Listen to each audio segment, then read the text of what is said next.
Pernah nggak kamu merasa pernikahan kalian baik-baik aja, tapi rasanya hampa, seperti ada yang kurang. Tapi kamu juga nggak yakin itu apa. Terus kamu mulai mikir, apa karena kita udah jarang berhubungan ya? Soalnya nih, katanya makin sering seks, makin harmonis. Tapi benar nggak sih? Di masyarakat kita sering banget dicocokin ide kalau seks itu adalah tolak ukur keharmonisan rumah tangga. Bahkan ada yang bilang kalau udah gak sering berarti ada yang salah. Tapi mari kita berhenti sebentar.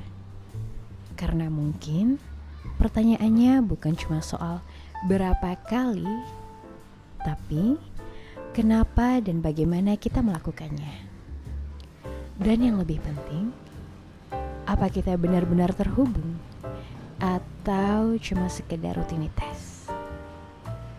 Sebuah riset dari Carnegie Mellon University nyoba ngetes apakah makin sering seks bikin makin bahagia.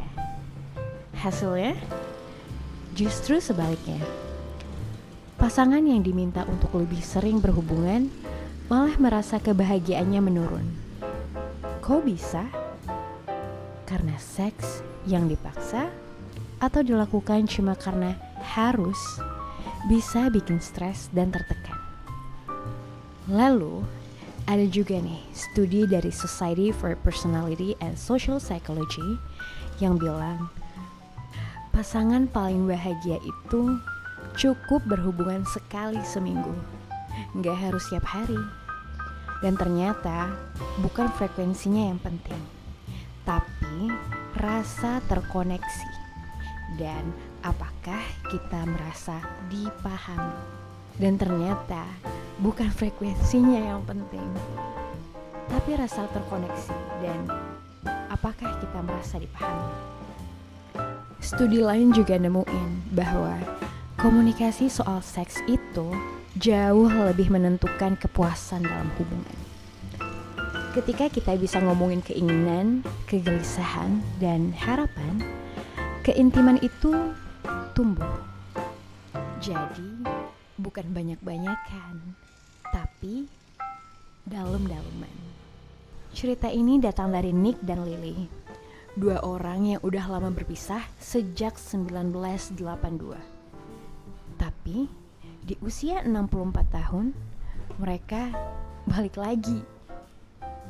Setelah menikah dengan orang lain, mereka sadar ada sesuatu dalam hubungan mereka dulu yang enggak pernah bisa tergantikan. Lily bilang, sejak pisah dari Nick, dia enggak pernah lagi ngerasain terkoneksi dan gairah yang sama dengan siapapun. Meskipun sekarang mereka sama-sama punya pasangan, mereka tetap saling mencari. Tentu ini bukan cerita yang sempurna, tapi ini nunjukin bahwa keintiman bukan cuma soal tubuh, tapi soal rasa terhubung yang kadang nggak hilang meski waktu dan jarak memisahkan. Kalau kamu pernah ngerasa seks kita biasa-biasa aja atau kok nggak senyaman dulu ya, kamu nggak sendiri.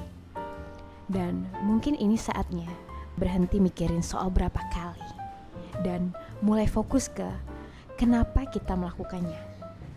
Coba deh gini.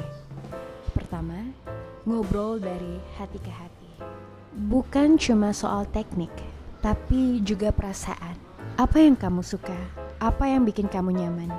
Dan apa yang bikin kamu takut? Kedua, jangan terburu-buru. Seks itu bukan lomba. Kadang, pelukan lama dan obrolan ringan bisa jadi jauh lebih intim dari apapun. Ketiga, aftercare. Setelah semuanya selesai, apa kamu saling memeluk? Saling menguatkan? Coba deh, cek lagi. Karena seringkali, keintiman yang sesungguhnya justru muncul setelah semuanya selesai. Dan yang terakhir, buat koneksi di luar ranjang. Lakukan hal-hal kecil yang bikin kalian nyambung lagi. Masak bareng, jalan sore, nonton film yang sama. Karena seks yang penuh makna gak pernah berdiri sendiri. Jadi, apakah frekuensi seks menentukan bahagianya rumah tangga? Jawabannya gak selalu. Karena yang kita butuhkan bukan cuma sentuhan, tapi perasaan dipahami, dihargai, dan diterima. Kalau kamu sedang bertanya-tanya, kenapa rasanya beda? Mungkin ini waktu yang tepat buat ngobrol. Tentang apa yang kamu rasain, tentang apa yang dia pikirin, tentang kalian berdua, dan bagaimana jadi satu. Di video berikutnya kita akan bahas tentang aftercare. Bukan cuma abis itu ngapain, tapi juga kenapa hal itu penting banget buat hubungan emosional.